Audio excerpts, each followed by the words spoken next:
What is going on, Chiefs Kingdom? Welcome back to another episode of The Kingdom Says. I am your host, as always, and joining me tonight, we've got two very incredible men on the screen with me here. First off, we've got one of my usual co-hosts, Mr. Arrowhead Tom, in a little bit of a foreign place. How we doing, Tom? I'm doing great, but I don't know who you are. You didn't even say your name. You just said, I'm your host, as always. I was just so excited. Yeah, I didn't even say Yeah. that. Yeah, I'm Yeah. Garrett So Williams, by the way. you're I was Garrett just Williams. excited Yeah. about these such awesome dudes on the screen. I didn't even, you're right. Listen, I know it's a lot of facial hair going on right now. And yes, I'm sitting in my car. I'm not in a dungeon. I know it's dark, but you don't need to see me. I'm not the star of the show here. That would be our guest. So I'm doing well. I'm excited to talk Chiefs football. I know we've got a little bit of time before the big game, but yeah, I think we're going to get a chance to talk about some things, maybe highlight some more important narratives than the ones that have been the big talking points this last couple of days. So excited is the word.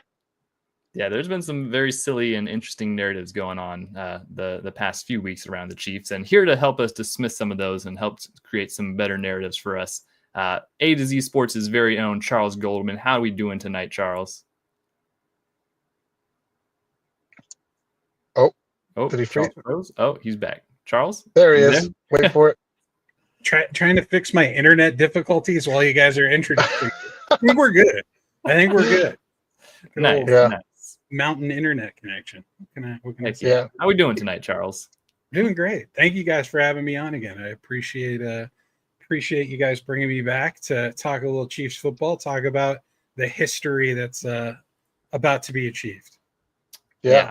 No. Yeah, it's a big week. It's definitely a big week. Obviously, 1 week out from the Super Bowl, Tom. And there's been some interesting conversation that's not really been focused on the historical aspect of what we're witnessing. Mm-hmm. Yeah, no, and just to real quick, just to say, Charles, we're always glad to have you. If you guys are not familiar with Charles's work for some reason, you should be. He is not just one of the hardest working guys out here in Chiefs Kingdom and the sports media covering all the stuff that he does, but just a generally good dude. So we're excited to have you here, Charles. But yeah, we were talking a little bit pre-show about this, and there's been a lot of conversation about everything except for like the Chiefs, and maybe we're biased because we're Chiefs fans, but more specifically the Chiefs and the significance of this accomplishment. Knowing that no team has done a three-peat. It's really difficult to win one Super Bowl, right? Several franchises don't have any. To win two back-to-back is already is special. That's company that is pretty select. But now they have a chance. They have made it back to this third Super Bowl. They have a chance. No other team's done that, and it feels a little like the Chiefs have been disrespected, or this accomplishment has been overseen. I was talking about, when the Patriots, and we still bring up that almost perfect season with the Patriots, right? The perfect regular season. And like, that's, we're talking about legacy and stuff like that. And I think, I told you guys, I think, 3 consecutive Super Bowl trips, winning 2 of them, and, obviously third yet to be determined, but 3 trips like that, it's unprecedented success at the NFL level. And it just feels like, it feels like a lot of people don't want that to happen, but like it just feels like that's not been recognized. So I guess my question, Charles, how do you think? So right now, the media does not seem fond of all this, and it seems like there's a lot of anti-Chiefs, sentiment. Historically, how do you think we'll look back at this 5 years from now? This stretch of play in Kansas City from their core team members. Like, how do you think this will be viewed once we're kind of out of that emotional, kind of state that we're in right now with some of the reactions and all that stuff that's happening? And I think the great thing about it is, like, I mean, it depending on obviously what happens, right? And the Super Bowl, we still have to see the game played, right?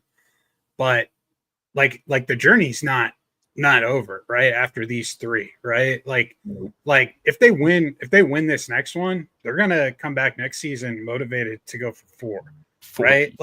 right? Like it's immediate.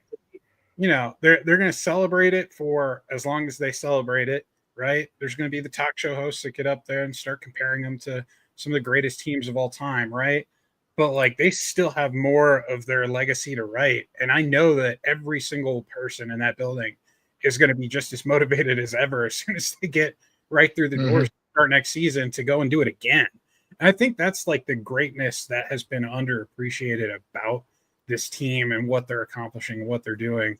It's just that motivating factor, right? Like, yeah, that it's hard to get it done and continue to get it done and continue to bring the new players, right? Because there's new players, new faces every single year that you have to.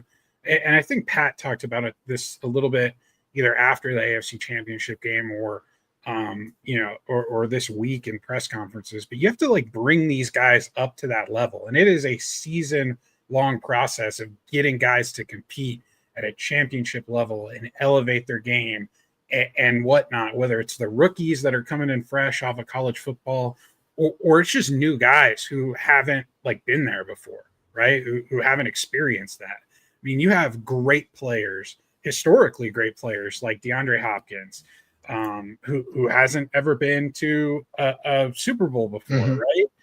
And now he's getting a chance, right, to come on for this ride, right? As he hasn't necessarily been like the superstar wideout of old, right? That he has been throughout his career, but to diminish his contribution, right? Can't do that because he's been crucial and not just on field, right?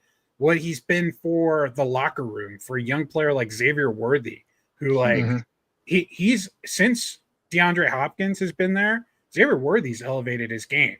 And there's no doubt in my mind that those two things, right, are hand in hand because you hear Worthy talk about how DeAndre Hopkins is his biggest critic, right?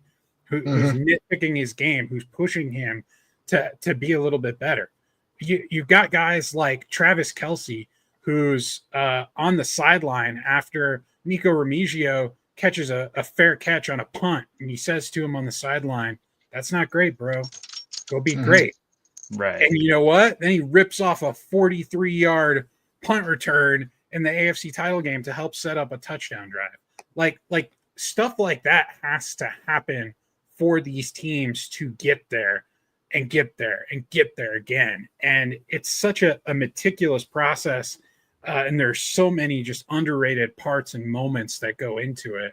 I think that is really the aspect of it that's being overlooked, even within just the historical greatness that can be three-peating, right? Like, we'll be talking about this team if they three-peat as one of potentially the best teams to ever be in NFL history, right? And like, it's not because they scored the most points. It's not because they had the best defense. It's not because they won the most games. It's because they just kept winning despite everyone thinking the wheels were going to fall off at some point, right? Like last year, there was a narrative that they weren't good enough, and then they just turned it on in the playoffs and went, nutty. But this whole season, everyone was waiting for the Chiefs to slip up at some juncture. It was like they can't sustain this. They can't keep getting away with this. They can't keep just eking out these one-score wins. They just kept finding a way, and it's hard to like bet against, to think that they're not going to continue to find a way. Yeah. Well, I think one of the things that I put out on Twitter, I think it was during the Bills game, is, if this team doesn't three-peat, if I'm the rest of the NFL, I almost like want to kind of let them have it just to see if they'll slow down. Like what you said, they're motivated, but it's like, but it's like if they don't, then we're talking about a different goal, which is get Pat more rings than Brady. And so it's like, if you're tired of Patrick Mahomes, maybe you just let him have this one, and maybe next year they'll let somebody have a turn. Maybe they'll rest. But I don't think that's in the DNA of the team. But it's interesting to think about how much more motivated that could make them, or even like you said, what would that motivation look like next year if they do three-peat? But like you said, this is just such a strange, like the way they've gone about getting here, I think is not, again, I'm going to go back to that perfect regular season with the Patriots. They were so dominant, right, for so many games. And the Chiefs didn't really have those. They played a lot of close games historically, more Basically, close games than everybody. But they have that, they'll just never quit, never say die. And at the same time, they, again, with the last week of the season, everybody wants to celebrate the Broncos win, whatever. Take that out of the conversation. They lost one game this year, right? They lost one game in which they were competing fully in, and they avenged that game against the Bills. So, like, narrative-wise, this team has had a really phenomenal season, regardless of how they did it. They did it, and they're here, and it's very improbable, I think, based on league history and patterns and stuff. But there is, when Tom Brady was emerging and that type of thing, one of the things that they talked about him was like the intangibles. I remember hearing that all the time with the analysis. It's like, why do we not hear that same conversation with Kansas City? Maybe one of the reasons why there's not penalties is because of the discipline and the intangibles, right? The clutch play, people stepping up at the right times. Patrick Mahomes, we know that he is historically one of the greatest, clutch time closers of the game. But we don't have that same narrative of like this whole team has an element of attitude and effort and work ethic and culture that and even Andy Reid, like, he doesn't get the credit I think he deserves for somebody who is historically a couple of years ago, there was a pretty like, oh, Belichick. When you look at the numbers, Andy is a lot closer to Belichick than I think what people think. He's closing in a lot of ways, and two different franchises too. I love how humble Andy is about it. He was asked kind of about Belichick this week. Mm-hmm. He was like, someone asked him like, did Bill welcome you to the 300 club? And Andy was like, oh, he's never going to be a part of the real 300 club. He's going to need a couple more cheeseburgers for that. And I'm like, come on, like, at least that's Andy, you can be a little braggadocious, man. You have potential to go down as the greatest head coach in the history of the league.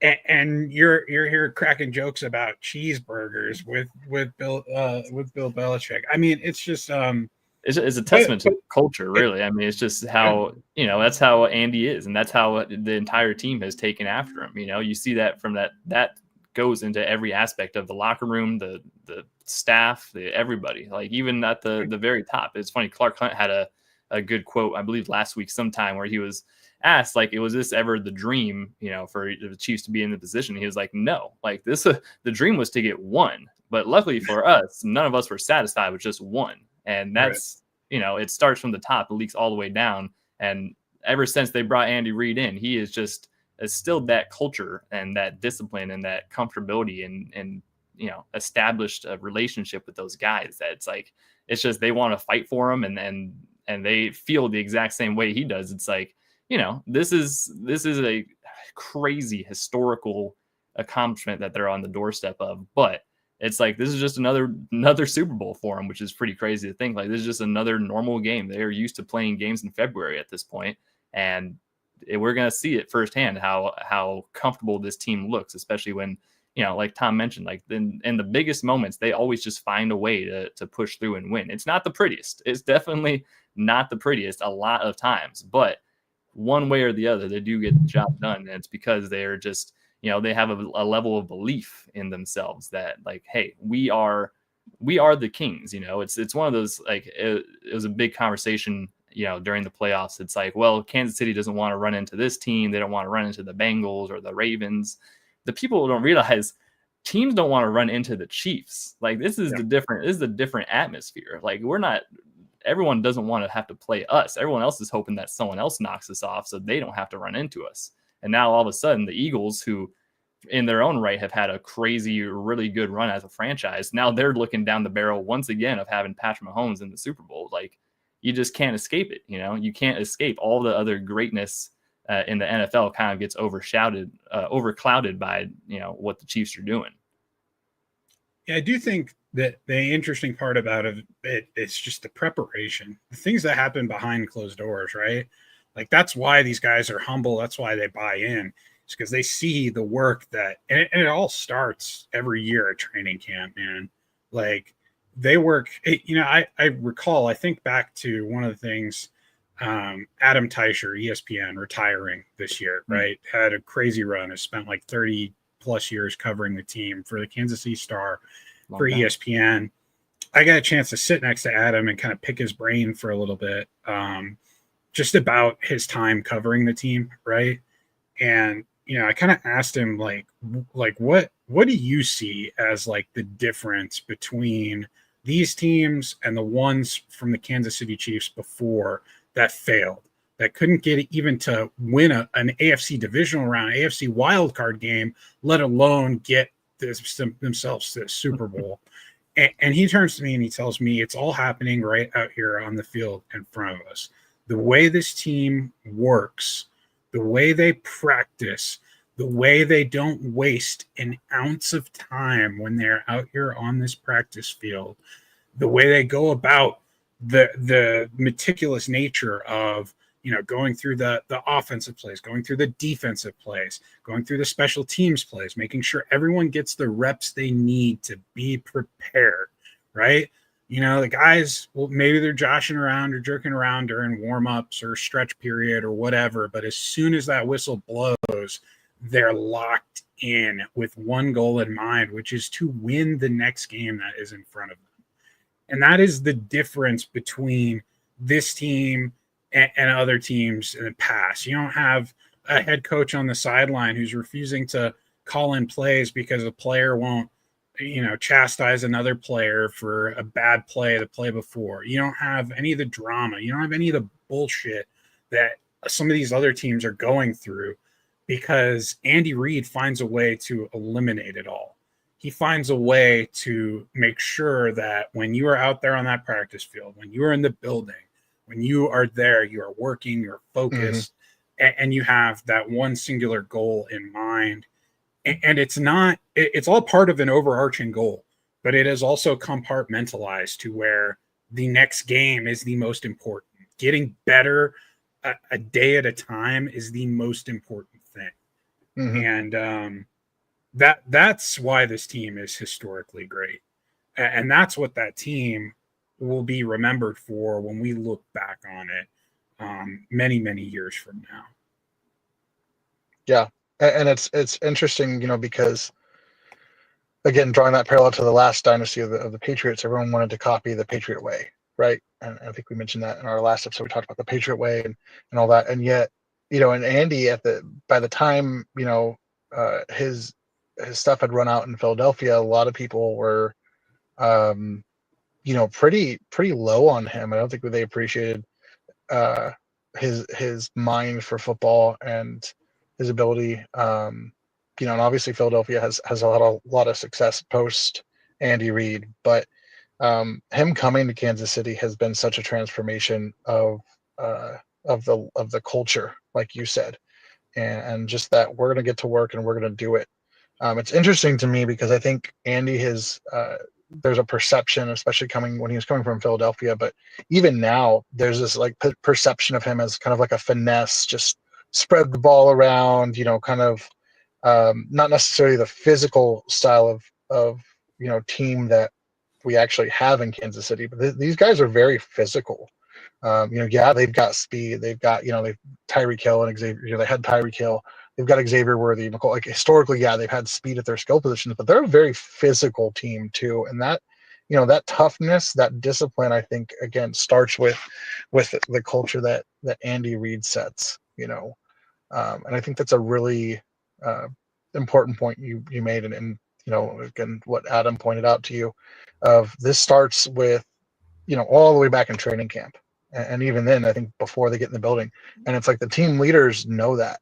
Think about Pat and Travis and Chris and guys like Justin Reed and and all the way down, right? And the way when a player's coming in, you hear about these interactions with these players, and it's like, yeah, Travis reached out to me, or Pat reached out to me and said, hey, like there's an individual ownership from the players in the success of this team as well. There's so much buy-in that, and like you said, there's not a lot of drama. It's not that the organization hasn't had difficult decisions, hasn't had difficult moments.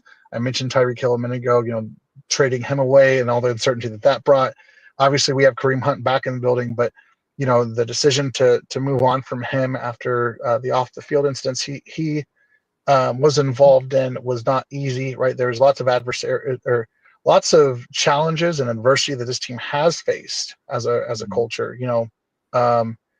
And like you said, they've managed to weed those problems out. They've managed to block those out, even when they've taken risks on guys. I'll throw out there. Kadarius Toney is a guy I think they really wanted to invest in and wanted to kind of get a chance to bring that out, but it didn't work. Right there, sometimes your culture changes people, and then sometimes people try to change your culture. And I believe it was Daniel Jeremiah at the Move the Sticks podcast who actually talked, it's probably a year ago, I think, we're going into the last Super Bowl, about one of Andy Reid's kind of, terms that he used. And he talks about energy vampires and how some people are energy givers and others are energy vampires, and they take it away. And I think they've been very intentional about avoiding the energy vampires and also building around people who are energy givers.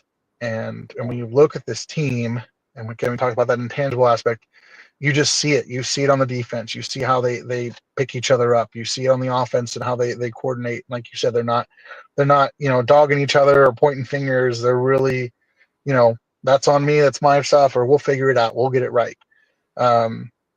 So I think that, again, it's not the flashiest. It's not the most dominant stuff that we are looking at, but it's successful, and that's all that matters at the end of the day, right? Scoreboard is what matters at the end of the day. Charles, real quick, I'm curious. So when we talk about culture and talk about the attitude of this team, and I know Super Bowl time, there's probably some hopefully some new listeners out there. If you guys are in here, give us a shout out. We got a lot of people in here right now. Shout out. Yeah, people join us. Probably because of the Charles bump, that always helps. Yeah, the Charles bump. We're getting the, what do they call that? The rub in wrestling. Yeah, the golden rub. Yeah. Yeah, he's putting us over. So when I think about, because I have a guy in mind, I'm putting you on the spot. When you think about that attitude of we're just going to do the work, we're going to come in every day, we're going to get a little bit better. Outside the big names, who is somebody who is an example of what we're talking about in that attitude and that culture? And again, I'm not asking for the big names of like Travis and Pat, and I'll even say I think Justin Reed is an underrated piece of that leadership. But who are some guys that maybe we aren't appreciating enough right now, who have been part of that culture of selflessness and grinding, that we can just give some love to right now? Yeah, I mean, I think I mentioned D Hop a little earlier. I mean, obviously, I mean, he's great, but he's like a new guy coming in who's doing that behind closed doors, helping out with Xavier Worthy and what have you. But I mean, there's a lot of them, man. Like this team, they really all gravitate and they step up in different ways in different moments. And I mean, I think about like some of the super underrated guys who've been here for a long time, like James Winchester, right? Like that's a guy that anyone can rely on and go to for some sort of piece of information, because he's been here since 2015, 2016. Like he's been here a long time. Been here almost just as long as, or nearly as long as, Travis Kelce, right? Like one of the longest tenured Chiefs, right? Guy who's a team captain on special teams this year for the playoffs, right? He's not on the field all that often, but when he is, he's out there with some key goals in mind, usually to help score some points or to help get that ball punted and away, right? So, and yeah, I mean, there's really just there's a lot of them. I mean, Drew Tranquil has been huge for the defense in the last 2 seasons. Just his attitude, the positivity that he brings, the perspective that he brings, coming from an organization like the Chargers that just hasn't figured it out and didn't really get it with him. And on the offensive side of the ball, I mean, the guys in the trenches always. I mean, Joe Thuney before he got kicked out to left tackle and was getting all this attention, right? Like who really truly appreciated what he was doing, what he was accomplishing week in, week out at the left guard position, right? And his ability to come in and stabilize this offensive line, what that has meant for this team down the stretch, in the regular season.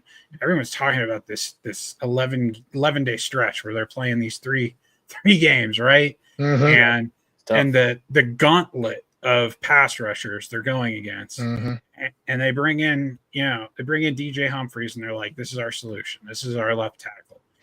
guy gets ready as quick as possible, then pulls a hammy on like the final drive of his first start with the Chiefs, right? Like it wasn't the best start. It was a serviceable start. He probably, if he hadn't gotten hurt, he probably would have been our left tackle for the rest of the season. I wholeheartedly believe that. Yeah. He would have kept practicing, he would have kept building, he would have kept growing. But the reason they're not going back to it right now is because they've got something going. They've got something cooking with Thuney at left tackle, Mike Caliendo filling in at left guard. And that has kind of stabilized this offensive line in a way that, like, they haven't had that stability until, going back to last season. They just haven't had it. Yeah, the stability aspect, I feel like, is a big factor that kind of gets underrated or under talked about when talk about the offensive line. And, I think part of it might be from Patrick Mahomes as well. Obviously, I think he definitely had some say in leaving Joe out there because he's just, is more comfortable. The offense started humming a lot better when Joe Thuney was out there. You definitely have a more predictable guy on one of the most important parts of the offensive line out there instead of and nothing against DJ Humphries, but it's like the people who wanted him to switch, Kyle included, if Kyle was here, which shout out Kyle, who is not able to be here tonight with he's feeling pretty under the weather, but feel better. He's been a big advocate of putting DJ in there and moving Joe Thuney back. And I just, after what they went through with Super Bowl 55 and the shuffling of the offensive line, a week before the big game and stuff like that, it's like, you can't put a guy out there who's had 7.5 quarters of football in the past year, which is what DJ Humphries had. He had 3.5 and then got injured, and then the 4 in the Broncos game. Here's the thing, and the insight and piece of information about DJ Humphries and that one game that I think was the difference. He had one play which was a very quick pressure where he didn't get hands on the guys. He got to Mahomes. I don't know if it was a sack or if it, incomplete pass. I don't remember what it was off the top of my head. But he got to Mahomes very quickly, didn't get hands on him. Like, the thing about Thuney is that he's always going to at least slow the guy down. And that's what Mahomes needs. He needs someone to get in front of him, slow him down. Like sometimes he's going to get beat. Like, he's going to get bull rush. He's going to get out leverage. He doesn't have the longest arms for a tackle. Like, it's just going to happen. It's a natural order of things there, but he's not going to get beat quickly in that sense, and that is something that I know for a fact that Mahomes needs, that the offense needs to function in the way they want to function. They will sacrifice some of those ugly looking plays where the left side of the line gets a little crumpled, so long as they buy that extra little bit of time that he needs to find a receiver, find a target. Right. If a guy's just coming completely unblocked, completely around the edge, it's going to blow it up. It's going to speed up the process to where he makes a bad decision with the football, where he does something that's uncharacteristic, where he has to speed up his process to a point where, like, it's get the ball out or get sacked, right? Where he's thinking about that pressure coming, right? When you got a guy like Thuney in there, he doesn't have to worry about that. And that mental aspect of it is big. It's huge. It's almost more important than the physical aspect of it. Yeah, and that's the mantra of the offensive line, right? You got to die a slow death. To go out there and just get beat off the snap is, it's one thing to lose, it's a whole other thing to just not even be in the fight in that sense. And we endured a lot of that with the younger guys at tackle this year. So that's an excellent point.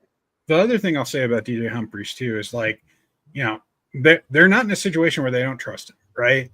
Like if they got to put him out there, if Tooney gets hurt or something like that happens, they got to put him out there. They'll put him out there. He's been the only really outside of Kingsley, right? The only tackle active these past 2 games. So they have a level of trust with him.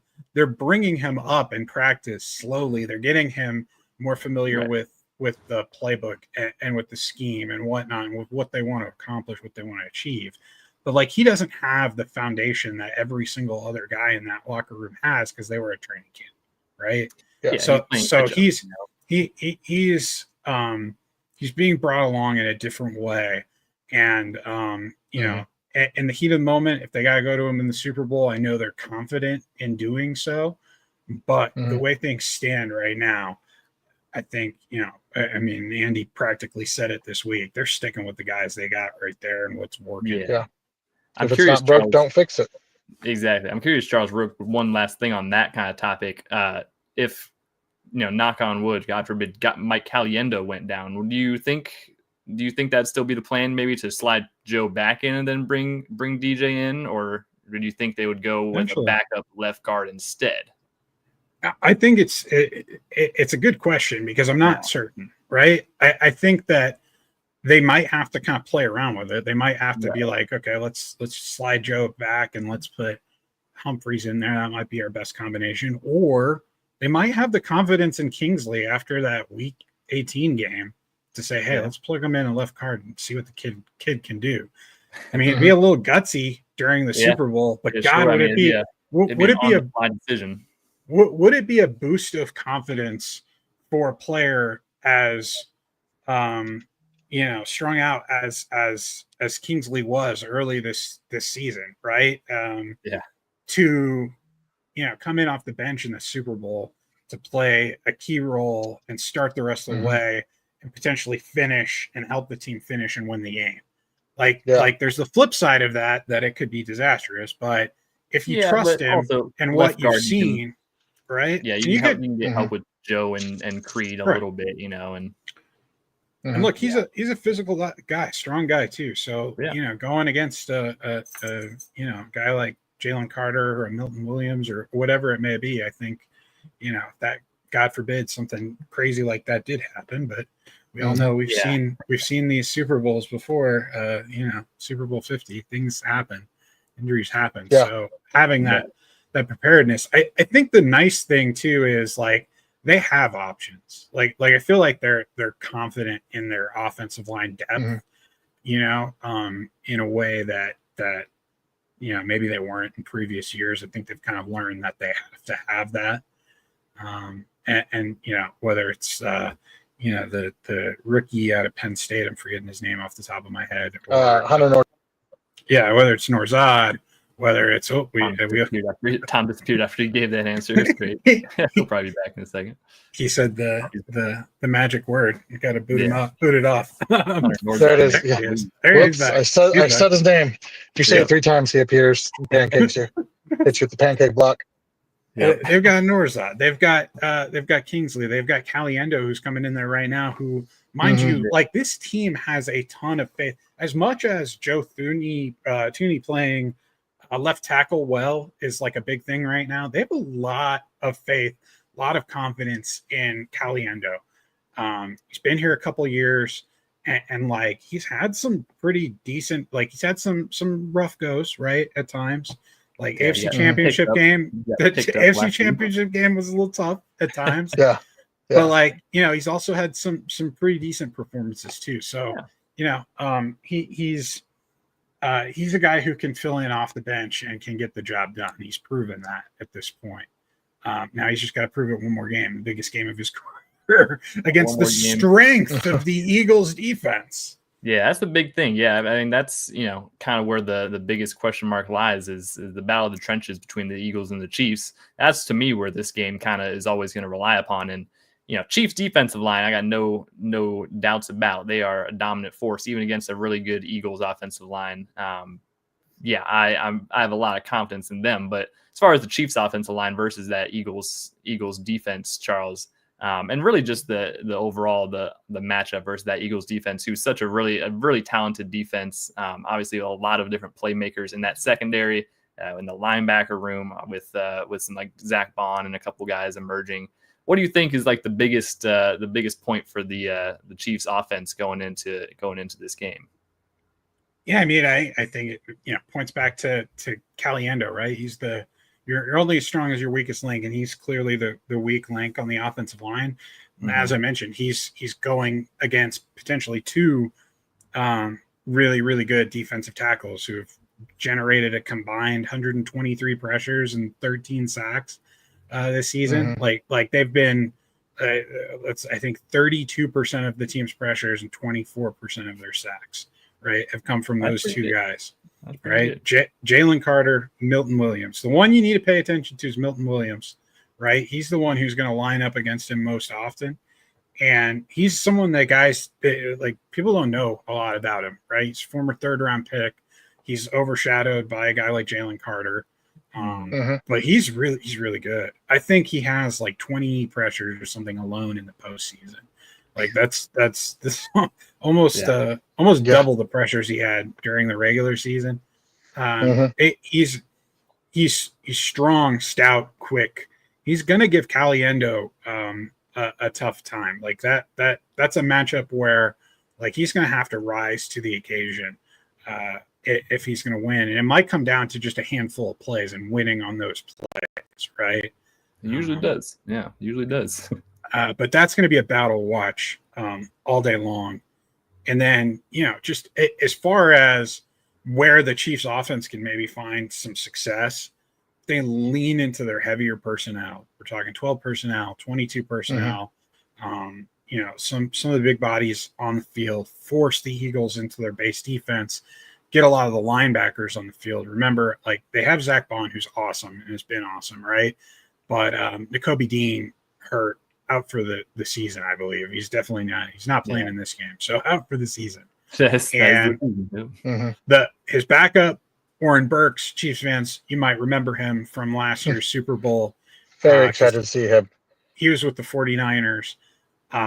If you get him matched up with a Travis Kelce or Noah Gray in coverage, right, you're gonna probably be able to find a little bit of success, right? And I think that's going to be a matchup that the Chiefs are looking for at times. Like, the Chiefs are going to know. They targeted Kyrie Elam when they saw him on the field last week. I'm sure they've picked out a guy on the game plan they will go after.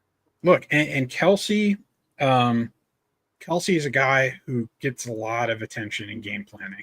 So, maybe he's used as a decoy, and the guy that's getting the work is Noah Gray. Maybe this is the Noah Gray game. Like it's certainly possible.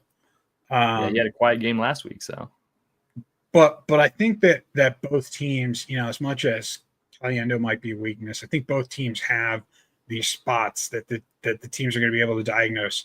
The teams are going to be able to really just go after, right? And pick on in a sense. So. I think it's going to be fun to watch that aspect of the chess match kind of play out. Yeah. Welcome back, Tom. Yeah, I was going to say I'm over here running into my technical issues and also scheduling wise. I got to bounce, so I know Garrett, you guys will wrap up here in a little bit. But I wanted to again say thanks, Charles, for being here. Always appreciate it. Sorry, our crew's a little between injuries and scheduling things, or not injuries. Wow, I'm in the football. Technically an injury. He's on the IR. He's on the IR. Kyle's on the PUP list right now. Yeah. So, but no, it's always good to talk ball with you, man. Like I said earlier, if you guys aren't familiar with Charles, not just a great guy, but one of the hardest workers in Chiefs Kingdom to make sure he's covering this team. So Make sure you are following him. Make sure you're following us. Make sure you have Underdog. Go get the app. So when it's time to have some fun with the big game, you're ready to do that with us. So, oh, look, there it is on the screen. So Garrett, Charles, you fellas have a nice night. Sorry, I got to dip out a little bit early, but as always, it's a pleasure, my friends. See you, Tom. We'll see you, Tom. See you guys. Okay, we got a little bit more for everybody tonight before we get Charles out of here. And I agree, Charles. Offensive line, Mike Caliendo, I have a lot of confidence in him as well. I have been, pretty impressed with his performance as a fill-in. I've only said, the more he's practiced and as the weeks come on, like obviously you get better and better as you have more time to get comfortable in that rotation with Tooney and Creed by your side. So he started in the Super Bowl last year for us. He's going to do it again in a pinch. So I think, a lot of confidence in them and the entire offensive line. Definitely gotta protect Mahomes. That's always the biggest thing. That's where a lot of the offense gains success is when Mahomes has time in the pocket. But also we've seen a little bit of a shift the past few weeks of them switching to a little bit more up-tempo, a little bit quicker throws and whatnot from Mahomes, getting them out, utilizing a little more motion, a little more pre-snap trickery than we saw a little bit in the regular season. So it'll be interesting to see. For this one, they might have to change up the game plan a little bit more, right? Like they might have to do things to mitigate the rush, especially in the interior. So, whether it's might have more like Samaje Perine in there as a pass blocker, as an extra guy, or who knows? Or move the pocket, bootlegs, things that just extend and make it harder for guys to get to Patrick naturally, right? Right. We know they like the bootleg. They were using that bootleg last week pretty dangerously. They were thriving whenever Pat had to roll out right and just basically would take it himself most of the time, which is a big weapon. Right. And, they're going to have to use his wheels at some point during this one. Yeah. I mean, he's got him, so they will use him. Yeah. I don't know if it'll be as frequently as it was in this last game, but I definitely think that, he's going to have to use his legs to surprise the Eagles at times. Yeah. Okay. So for the Chiefs defense now on that point, on that same kind of conversation, being very familiar with Jalen Hurts and some of those offensive weapons, obviously a very new wrinkle from the last matchup in the Super Bowl being Saquon Barkley. Chiefs have been really good this year of containing running backs and holding them to very limited yardage. I think Saquon's rushing prop was like 112 from what I saw, which was absurd and is not something that this Chiefs defense ever does, is give up 100-yard rushers. But I think whatever stat I saw, it's been a long time since the Chiefs I think since 2019, if I saw that. I think maybe like the success that James Cook had last week might have influenced that a little bit. Yeah. And I think, if the Eagles look at what the Bills did with James Cook and they decide, hey, we're going to try to do this with Saquon, they might find a lot of success. Yeah, they did kind of stray away from James Cook, the Bills did, which was interesting. Yeah. So how do you think the defense overall tackles this Philadelphia Eagles offense, especially with Saquon in there? Because he seems to be their main offensive piece this year. Yeah, well, I think, the benefit is going up against a Bills team that plays like very similarly, right? Well, like in a sense, I feel like that almost will prepare them for this matchup more than what they're working on in practice this week. Just that you have to find success on first and second down and force them into and long situations, because if you get them into third and short, that if they don't pick it up on third and short with the tush push or run play, they're gonna just pick it up on fourth and short. Like it gives them an extra down. So if you can find a way to win and get them behind the sticks, whether it's forcing incomplete passes, whether it's forcing tackle for loss, whether it's just disrupting the timing and forcing that incompletion, whether it's getting your hands up and knocking the pass down, you've got to win on those first two downs. And then you have to be able to stop them on third and long, which, as we've seen at times this season, is not a given for the Chiefs defense. They've had some issues there. So it's bringing all of that together and doing that effectively, finding ways to do that. And I think the nice thing is this Eagles offense hasn't been great all season long, right? And I don't know that there's like one particular thing that you can attribute their recent success to, and the success they had last week against the Commanders, for instance, outside of maybe like individual performance. But I think there's a lot of tape that the coaching staff, that offensive coordinator Matt Nagy, Andy Reid, that pass game coordinator Joe Blameyer can go back and look at and like figure out, okay, what was going wrong for the Eagles back then, and how can we make it go wrong for them now in this game? How can we bring them back to what that was? So I think they're going to be looking and kind of figuring a few things out there to just see what exactly will transpire.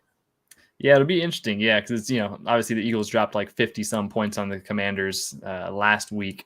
Almost that game, it almost just seemed like a snowball effect of the Commanders kind of got behind the sticks, got behind points, and then they just kept on giving up points and whatnot, and just kind of had to keep on passing it. Definitely seems like a team, the Eagles that are built to be pretty successful when they're ahead. Obviously, when you can just pound the rock with Saquon consistently and you don't have to worry about necessarily trying to catch the other team in points, it's definitely more beneficial to them. But yeah, it's a very familiar team. Andy's very familiar with how he needs to attack those guys. We have and Spags as well, obviously is very familiar with how those guys roll. So last Super Bowl, they gave up a lot of points to him, which was surprising. That was like the most points that we had given up basically in the past 2 years was in that game. So it'll be a little bit of a shift. I don't expect to see that bad of a performance from the Chiefs. Obviously, the first matchup in the Super Bowl, very rookie, very young team. That 2022 draft class was still just in their rookie year. Now we have guys like Trent McDuffie and George Karlaftis who are in their third year and rounding out to be total studs on that defensive side of the ball. So I just feel like, especially with the performance we saw last year from the defense in the Super Bowl against some of the pressures that Spags was sending and whatnot. I mean, Spags knows when he needs to send the house and the different looks, and he's bound to break out something that the Eagles have probably not seen from anyone else this year, which is always obviously that 4th and 5 last week versus Josh Allen. One of those things that even the best of quarterbacks like Josh Allen can get thrown off with some of those protection looks, when you have Chris Jones lined up on your left tackle, and then all of a sudden you got a corner blitz coming the other way. So that's what I'm excited to see is the chess match, as always, between Spags and what he decides to do versus Kellen Moore, who is, a very hot topic and a very hot name in the coaching carousel right now.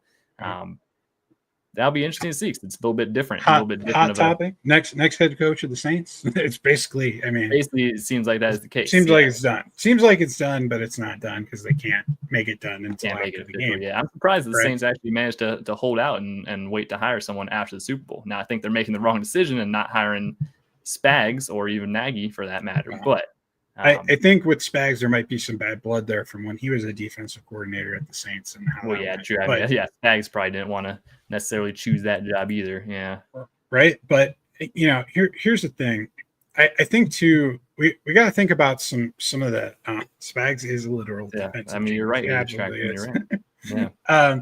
But we have to think about some of the individual player performances where. Like there are a couple of guys where this realistically could be their last game with the Chiefs, right? Justin Reed, I feel like his replacement's already in waiting. Like this could be his last game with the Chiefs. He needs to have a performance to help cement his legacy with this team, right? Guy like Nick Bolton, right? Mm-hmm. We don't know if they're going to pay Nick Bolton free agency this offseason. They're going to talk to him about it. They're going to talk to his agents about it. But the Chiefs are going to have a line drawn in the sand. Like, this is what we can pay you. Hopefully, if not, we'll see you around. Right? Like Charles Omenihu, right? This is a guy who sat out last year's Super Bowl, helped them get there in a very big way. Sat out last year's Super Bowl against his former team. Seems to have this like perpetual chip on his shoulder, right? Humongous, where he is trying to prove himself, to prove that he is a premier pass rusher in this league. He's got a golden opportunity to do it right now, right? Yeah. So I'm looking to specifically those three guys as like pillars of the defense right now. Who we know Bolton had a crazy game last year against these guys. Can you do it again? Can he be that nightmare? Can he force another fumble touchdown return on Jalen Hurts and not get it called back erroneously? The refs. The refs. Yeah, no one ever talks about that one, huh? No one ever talks about. I was a big proponent that was You actually know not a what? fumble, so I can't. You know what? It won't be a fumble because this time they're getting the money. Boom. We're sending them. Exactly, man. We're Just sending everybody, them. if We're you're watching sending right them. now, We're all sending 400 them the of you, dollar. We're Make sending sure, them the make sure dollar you send bills those.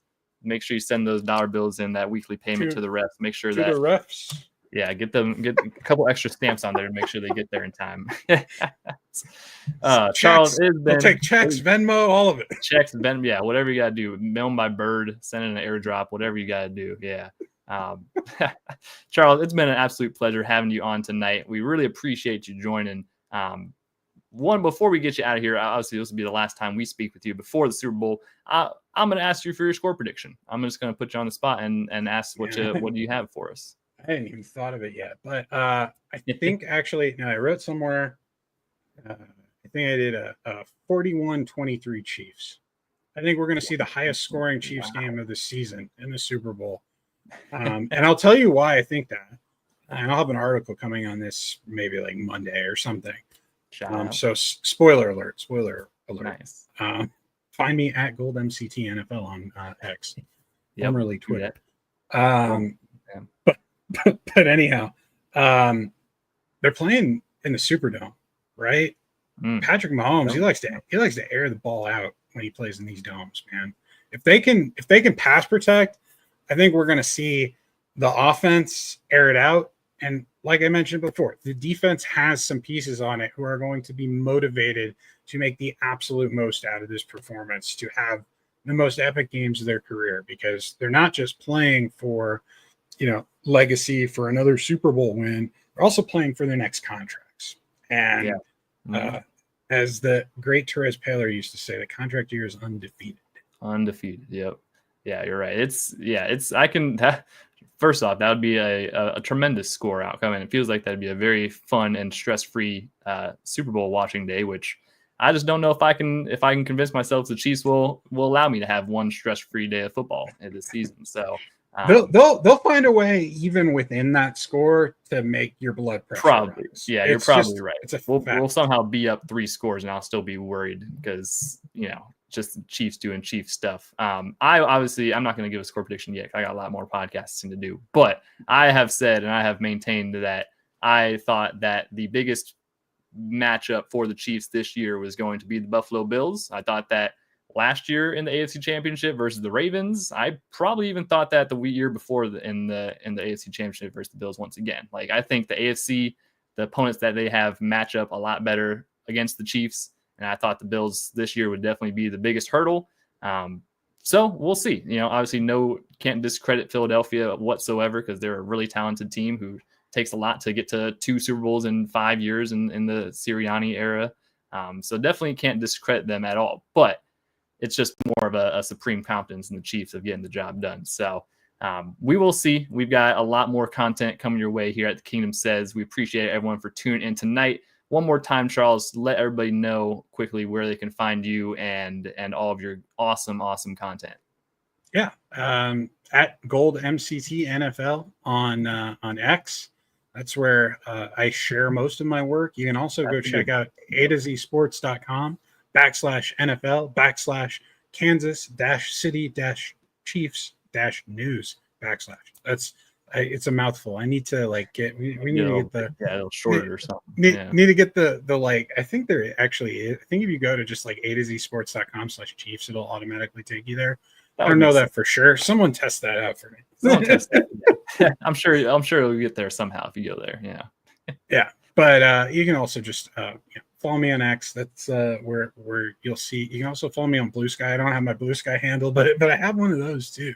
Okay. You want to follow me there? Yeah, I don't have it off the top of my head. One of the best follows for sure, because he has obviously the articles, the breaking news, the inside information, everything that Charles does. He's one of the better ones in the Chiefs content space. So if you're somehow following us and not following him, you should definitely go ahead and follow him. So yeah, I think that's everything we've got for you tonight. Charles, once again, really appreciate you having us on and coming on and talking with us once again. This has become basically a yearly occurrence at this point that we have you on for Super Bowl talk, which is, a fun time to be as a Chiefs fan, to just have a annual Super Bowl party and whatnot. Absolutely. I'm going to put it in my calendar for next year. Yeah, exactly. Write it down. Yeah, because I guarantee as soon as if they're hoisting that trophy, they will first words out of their mouth. All right, we're going for 4. So that's everything we've got for you tonight. Chiefs Kingdom, thank you all for tuning in and rocking with us. Be sure to follow us at Kingdom Says Pod on Facebook, X, and Instagram. Check us out over at YouTube. Watch us on Spotify, Apple Music, wherever you get your podcasts at. And we'll be back next week. We've got a couple other real fun guests lined up and whatnot. A lot of other Super Bowl talk to go. Obviously, with the Super Bowl week coming up, there's a lot of time to fill. So versus one game, so we're gonna do our best. But we got a lot of fun content, a lot of fun guests, and definitely probably even a giveaway coming soon. So Chiefs Kingdom, we appreciate you. Thank you all for tuning in once again, and we will see you guys on the next episode of The Kingdom Says.